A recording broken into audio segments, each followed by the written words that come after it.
It started with a ruthless kick.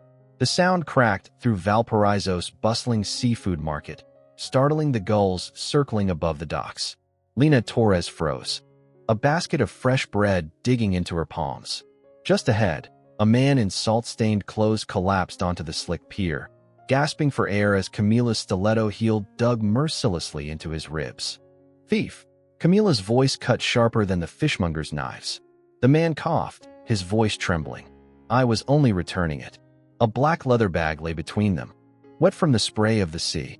Lina's stomach twisted. She knew that bag. She knew the lies it carried. Camila bent down, snatched it up, and rifled through it with theatrical precision. Then, smack, her palm slammed into the man's cheek.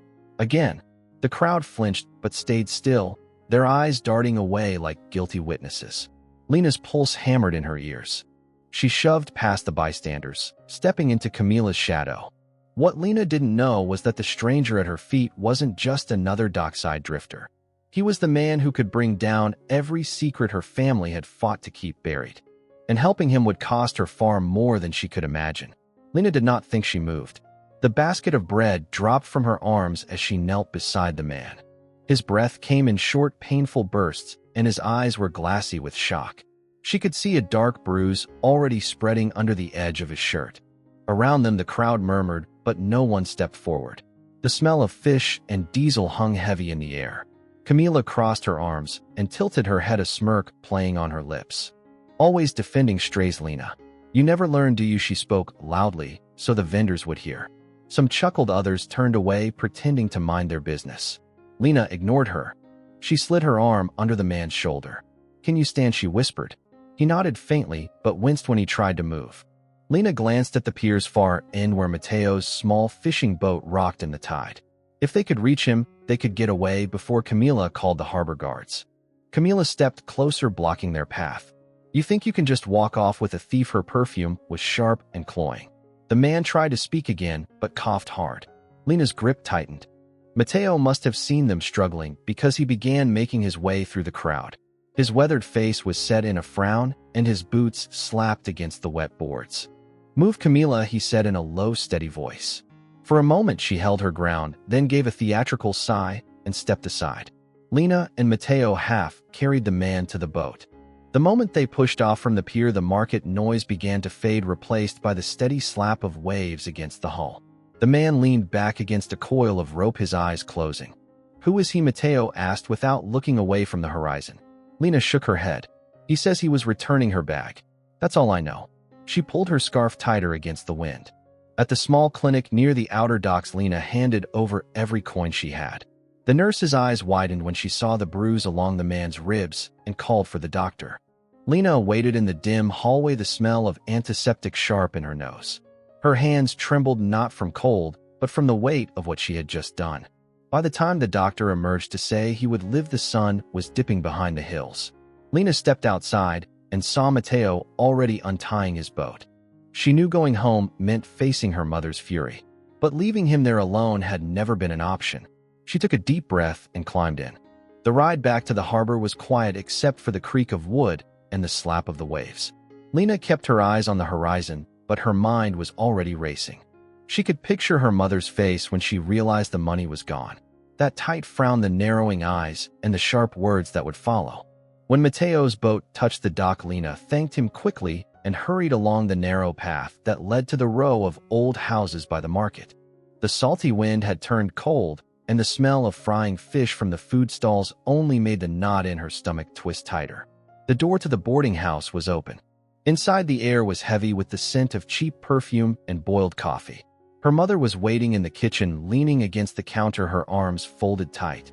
Camila sat on the table, swinging one leg with a glass of wine in her hand. "Where is the money, Lina?" Her mother's voice was calm, but carried the edge of a blade. Lina opened her mouth, but Camila's laugh cut her off. "She spent it on some bleeding dock rat. I saw her dragging him away like a hero in the movies." "It was for the hospital," Lina said quickly. "He was hurt badly." Her mother's hand slammed against the counter, making the cups rattle. "You used my money on a stranger while we have bills to pay. You think you can play sane in my house?" Before Lina could speak again, Camila slid down from the table and stepped close enough that Lina could. LD smelled the wine on her breath. He is not just a stranger, she whispered. I know his face. And if I am right, he is worth more than you can imagine. Lina felt a chill that had nothing to do with the wind outside. What do you mean, she asked. Camila only smiled. I have friends who pay very well for certain information.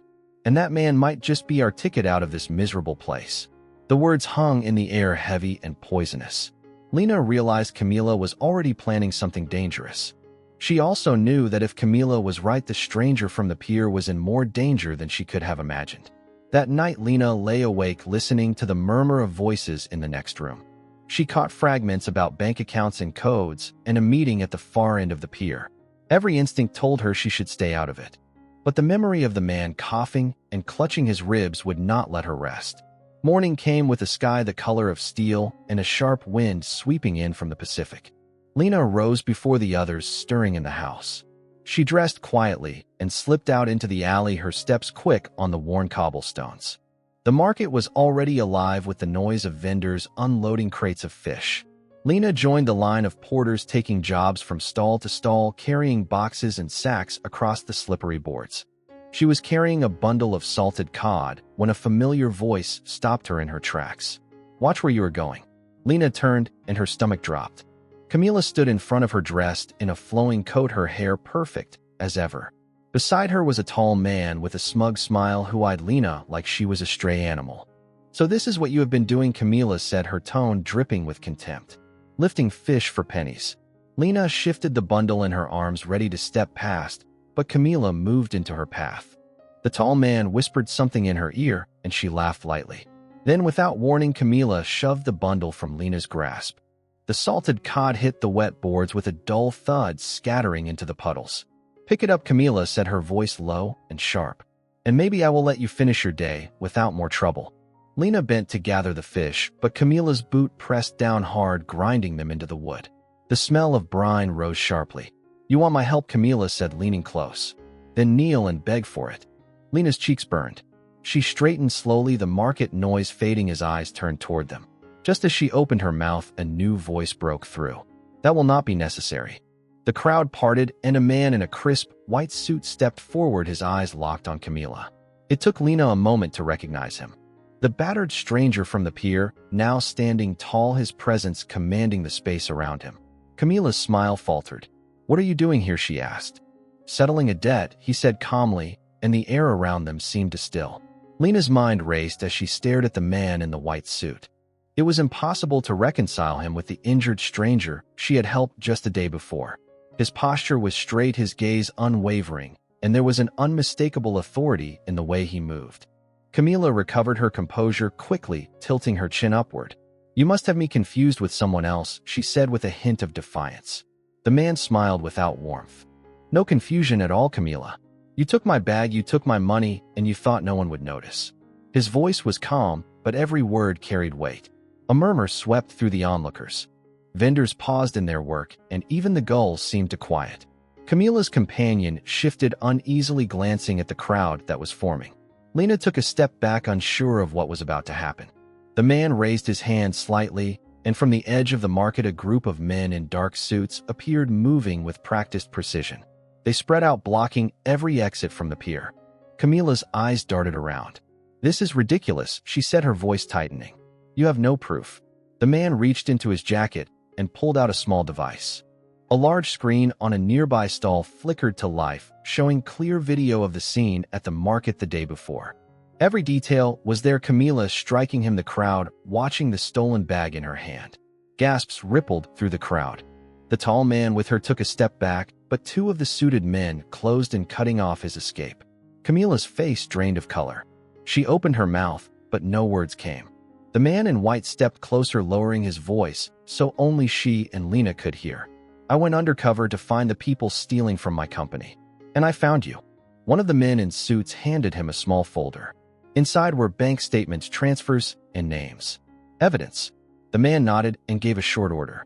The suited men moved in, and within moments Camila and her companion were restrained. The crowd erupted in whispers and pointing fingers. Some faces showed shock, others satisfaction. The man turned to Lina, his expression softening. You did not walk away when everyone else did. For that I owe you more than thanks. Lina felt the weight of every watching eye as he gestured for her to follow him away from the chaos. She knew whatever came next would change her life forever.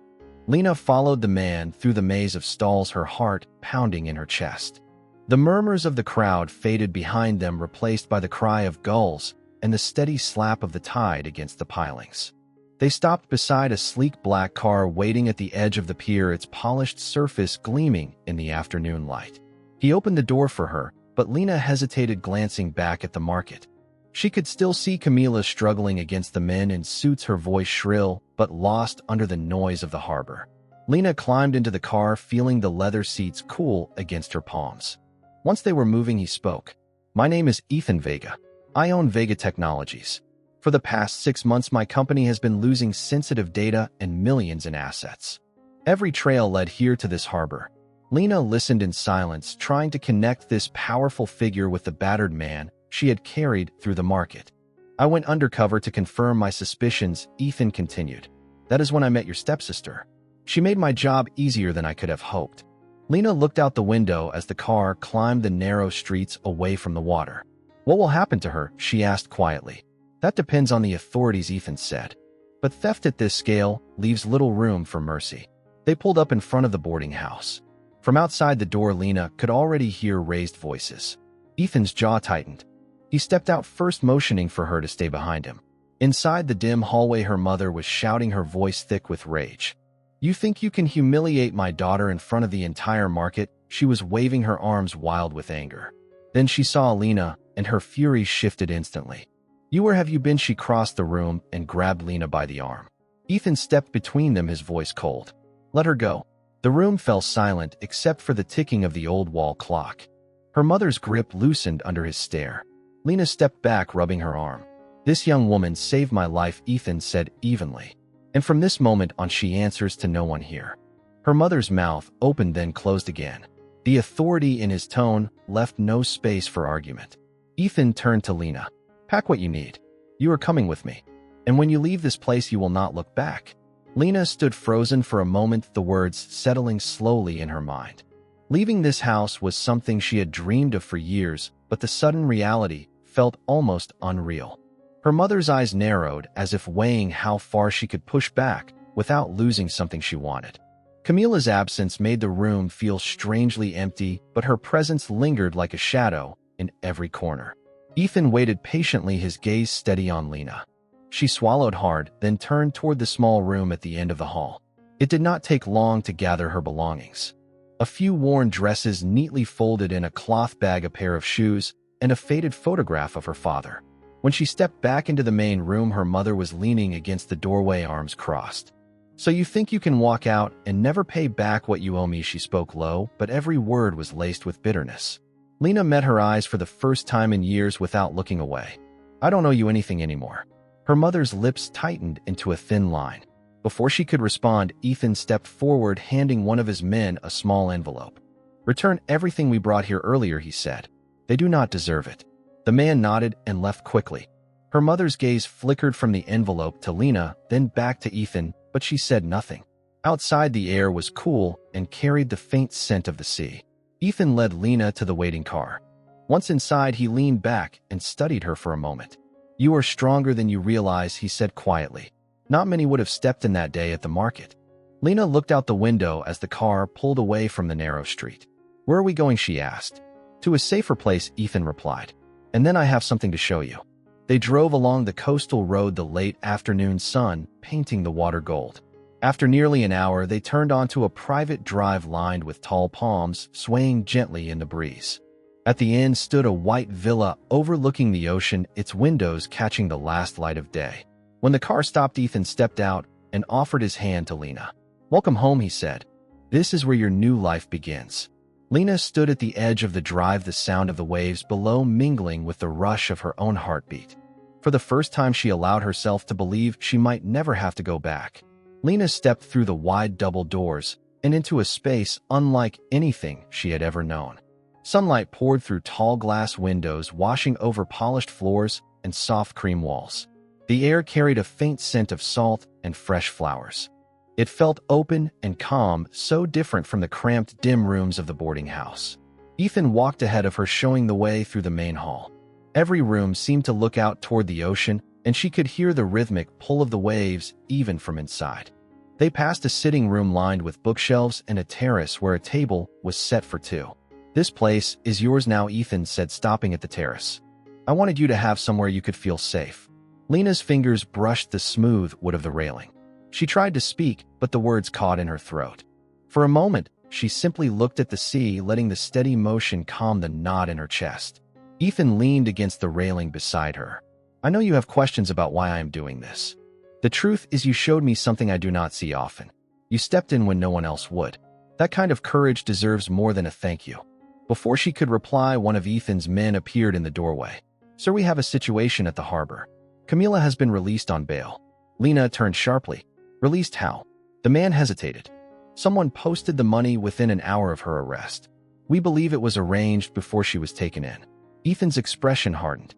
"That means she still has connections and resources." He looked at Lina. "You need to be careful. If she blames you for what happened, she will not stop at words." Lina's stomach tightened. She thought of her mother's glare the night she left and the cold edge in Camila's voice whenever she spoke of getting what she wanted. Ethan straightened. "For now, you stay here. I will handle the rest." As evening settled in, Lina stood alone on the terrace, watching the horizon fade from gold to deep blue. The villa felt safe, but her thoughts would not settle. Somewhere out there, Camila was free and moving.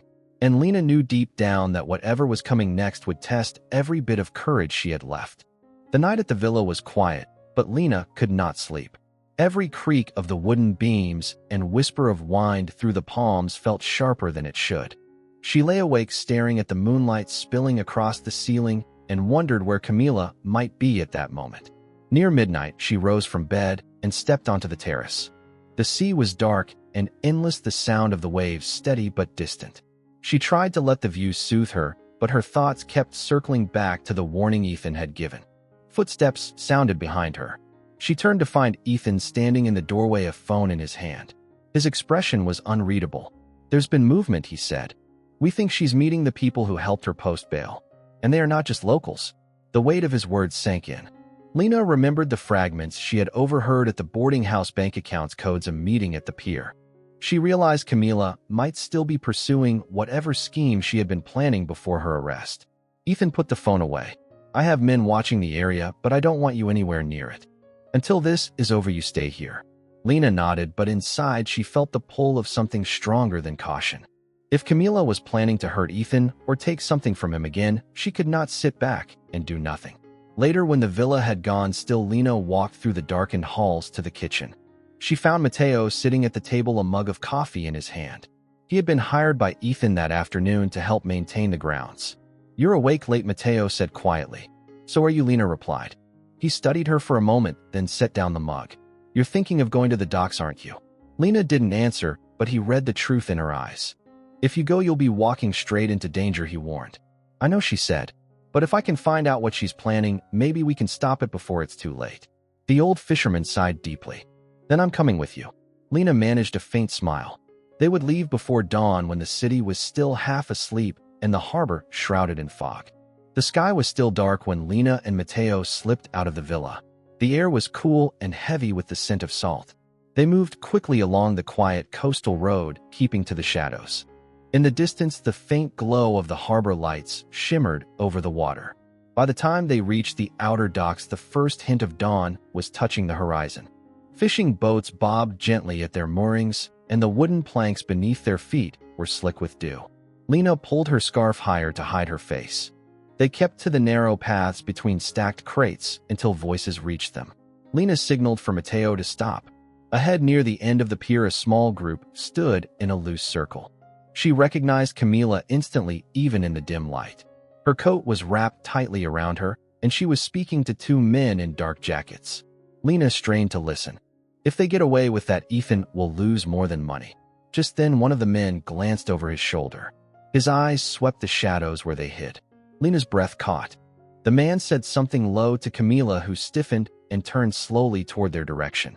Lina grabbed Mateo's hand and pulled him behind a stack of barrels. Footsteps approached. She could hear them moving closer, the scrape of boots against wet wood. A sudden shout broke the tension. From the far side of the pier, a sharp command rang out, and heavy footsteps pounded across the boards. Camila cursed under her breath. In seconds, the pier erupted into chaos.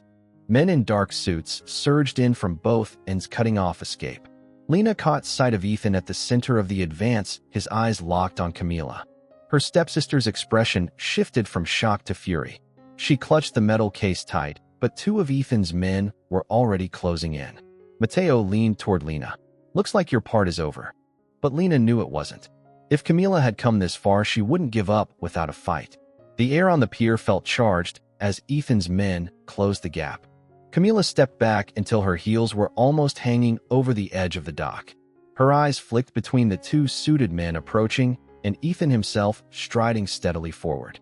The early light caught the water below, turning it into a sheet of rippling silver. "Give me the case." Ethan's voice was calm, but it carried enough force to make the nearby gulls scatter.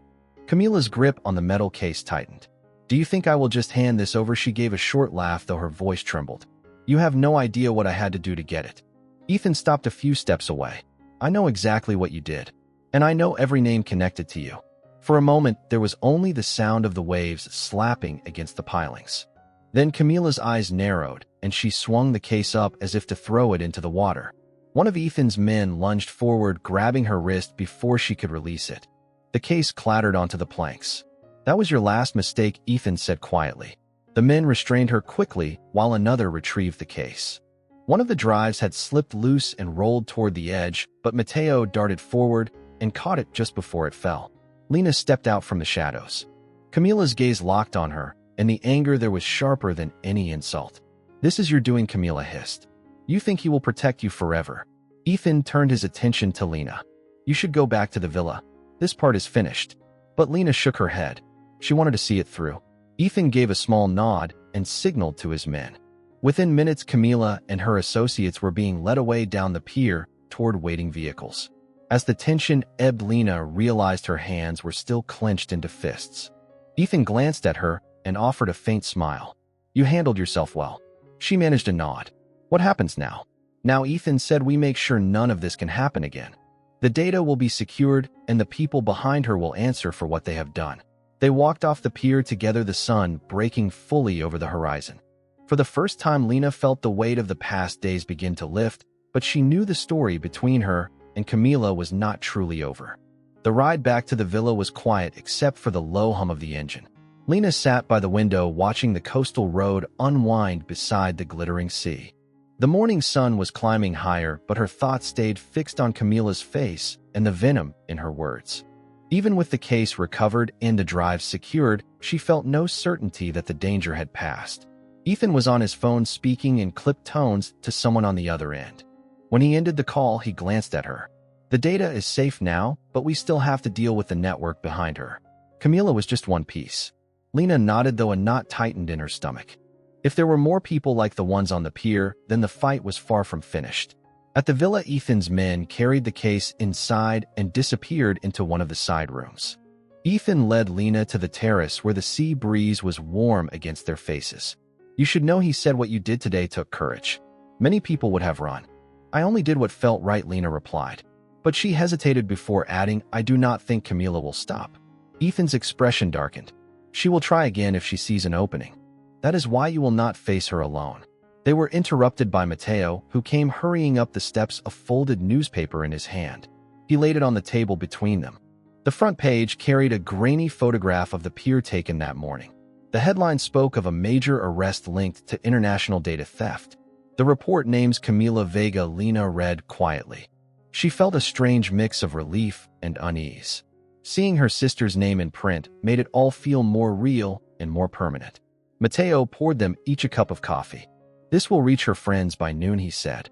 "If they want the rest of what she had, they will have to come for it." Ethan leaned back in his chair, his gaze on the horizon. "Then we will be ready for them."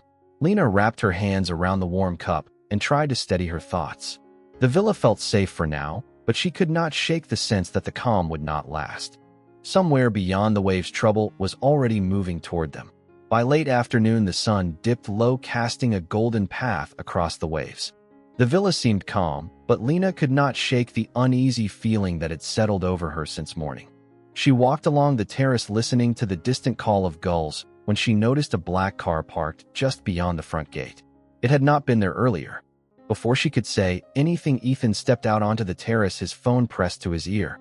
He spotted the car instantly, and his expression sharpened. "Stay here," he told her before striding toward the gate. Lina watched him go, her pulse quickening. From where she stood, she could see two men inside the car, their faces hidden in shadow. They spoke briefly with Ethan, then one of them passed him a sealed envelope through the window. Without another word, the car rolled away, disappearing down the coastal road. Ethan returned slowly, the envelope in his hand. He laid it on the table and slid it toward her. "It has your name on it." Lina hesitated before opening it. Inside was a single sheet of paper with just a few lines written in Camila's handwriting. "You think this is over? I have friends you cannot touch. I will see you again soon." The words felt cold in her hands. She looked up at Ethan. "She is threatening me." Ethan's gaze was steady. "It is a warning and a challenge. She wants you to be afraid."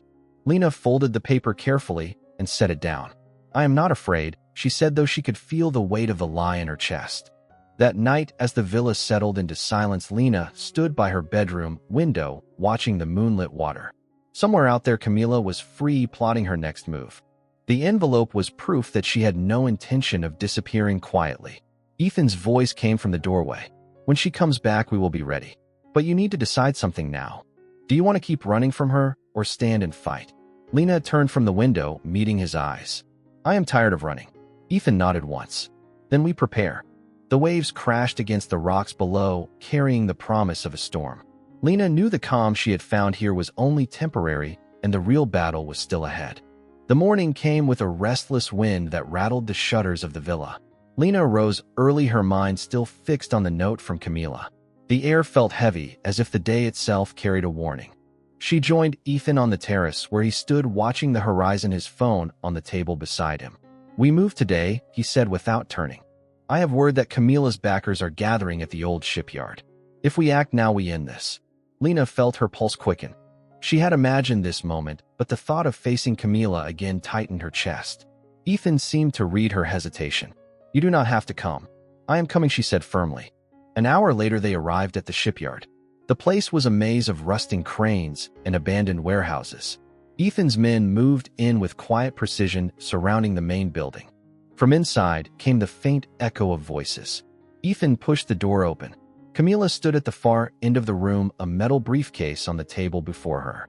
Two men flanked her, but their confidence faltered when they saw the number of people entering. "You never could mind your own business," Camila said, her eyes locking on Lina. "This ends now," Ethan replied. His men stepped forward, securing the room. One of them opened the briefcase, revealing bundles of currency and another set of data drives. Camila's defiance cracked for a moment, then returned. "You think this changes anything?" She glared at Lina. "I will find a way back." "No, you won't," Lina answered, her voice steady. "Not this time." The police arrived minutes later, taking Camila and her associates into custody. The briefcase and drives were sealed as evidence. Lina stood in the doorway, watching as her sister was led away, her expression unreadable. Back at the villa, the weight on her shoulders began to lift. Ethan called her to the terrace once more. "This chapter of your life is over," he said. "You have a choice now. You can stay here, start fresh, or go anywhere you wish." Lina looked out at the ocean, the sun breaking through the clouds. For the first time in years, she felt the pull of possibility. "I think I will stay," she said. Ethan smiled. "Then welcome to your new life." And to you watching this, what would you have done in Lina's place? Would you have faced someone like Camila or walked away? Tell us your thoughts. The next morning, the villa was bathed in soft light. The air smelled of salt and blooming jasmine from the garden. Lina stood on the terrace, a cup of coffee warming her hands as she looked out over the ocean. For the first time in years, she felt no weight pressing down on her shoulders. Ethan joined her, leaning on the railing. "It is strange how quickly things can change," he said. "Just a few days ago, I was pretending to be someone I am not, and you were still stuck in that boarding house." Lina smiled faintly. "And now Camila is gone, and the harbor feels different." He nodded.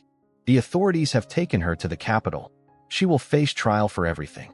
It will be a long sentence." A small part of Lina felt a lingering sadness, but it was quickly replaced by relief. She thought of the frightened man on the pier and how stepping forward that day had set everything in motion. Ethan turned to her. "You made a choice when everyone else looked away. That kind of courage is rare." They walked through the villa's garden in silence, listening to the rustle of palm leaves. Lina stopped by a stone bench where the sunlight broke through the branches. I think I finally understand, she said softly. Understand what Ethan asked. That sometimes doing what is right will cost you, but it will also give you more than you ever imagined. He gave a small smile. Then you have already won more than you know. As the day went on, the villa filled with warmth and quiet laughter. Lina began arranging her new room, unpacking the few belongings she had brought. The photograph of her father found a place by the window. It felt like the beginning of a new chapter, not just in her story, but in who she was becoming. Life lesson. True courage is not the absence of fear, but the decision to act in spite of it. Standing up for what is right may come with hardship, yet it often opens doors to freedom, respect, and a future worth living. Thank you for staying with Lina's journey until the very end. Your time and attention mean more than words can express. Now I want to hear from you. If you were in Lina's place on that day at the market, would you have stepped forward to defend a stranger, or walked away? Would you take the risk knowing it could change everything?